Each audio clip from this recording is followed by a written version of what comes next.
Okay, well, today is World Blood Donor Day, if you didn't know, and so we're talking about a very important topic this morning, and we have a very special guest in with us. We're joined by 14-year-old Georgia Seagraves, and Georgia has made it her mission to spread awareness about a very important cause, donating your umbilical cord blood. And Georgia, good morning to you. Thank you so much for being here. Thank you for having me. This is a really unique topic, but it's one that's so important. And of course, this all started for you as part of a Girl Scout Silver Award project, but then turned into a whole lot more. And so tell me why this is so near and dear to your heart.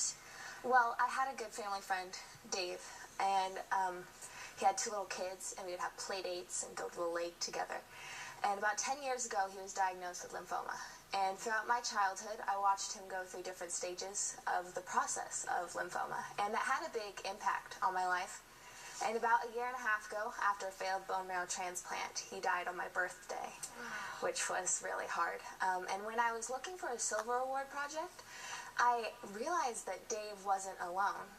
And there are about 6,000 people any given day who are in need of a bone marrow transplant. And 3,000 people will die a year waiting for one. Wow. So I saw this big problem, and then I also saw this easy answer. And so in honor of Dave, I'm taking this as my Silver Award project. Well, I have to say congratulations to you, because that is such a really honorable thing to be able to do for somebody else, and at such a young age to recognize how important this is. It's just really inspiring for anyone else. Now, cord blood, a lot of people don't realize this can be an extremely resourceful tool when needed. So tell me why that's so important. Well, cord blood can be used as an alternative treatment for bone marrow. And also, the cord blood stem cells are biologically younger than bone marrow stem cells, so they're more adaptable to the patient, which makes them able to be used for more people and more things. Okay. And then because they're younger, there's less complications. And then on top of all of that, you can freeze it and store it for up to 20 years until a match is found.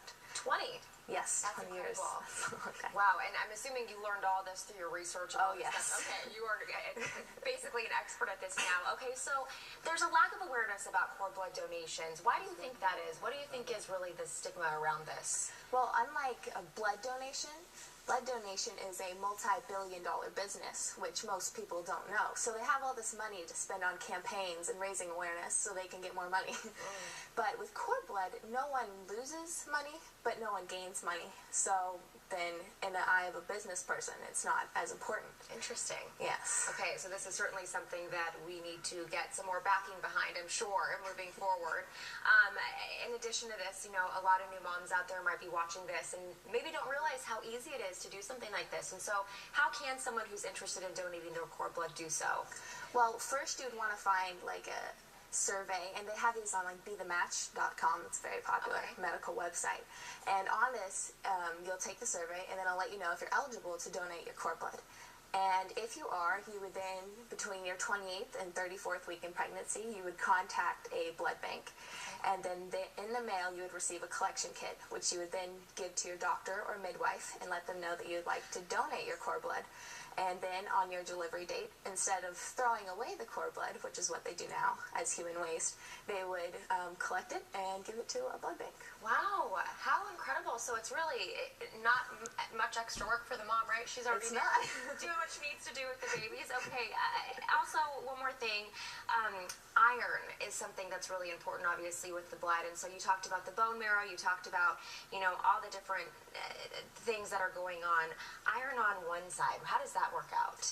Okay, so for like the cord blood thing. Yes. Okay. So I created this logo here, and it's to let everyone know that your baby was born a superhero, which is the name of my website. And you go onto the website and you can print it out and iron it onto your onesie. Oh, okay. And it's another idea to help raise awareness about it. Okay, so the superhero logo obviously going out to all the children. Well, Georgia, we really appreciate you coming out and talking about such a great topic this morning. You have such a bright future ahead of you. What do you want to do moving forward after you graduate from high school? I have no idea. Something in this field, possibly? Yes, I think so, actually. I'd like to keep raising awareness about this. Wonderful. Well, people can join in on the awareness and tell everyone what your website is so that they can keep moving forward. bornasuperhero.org.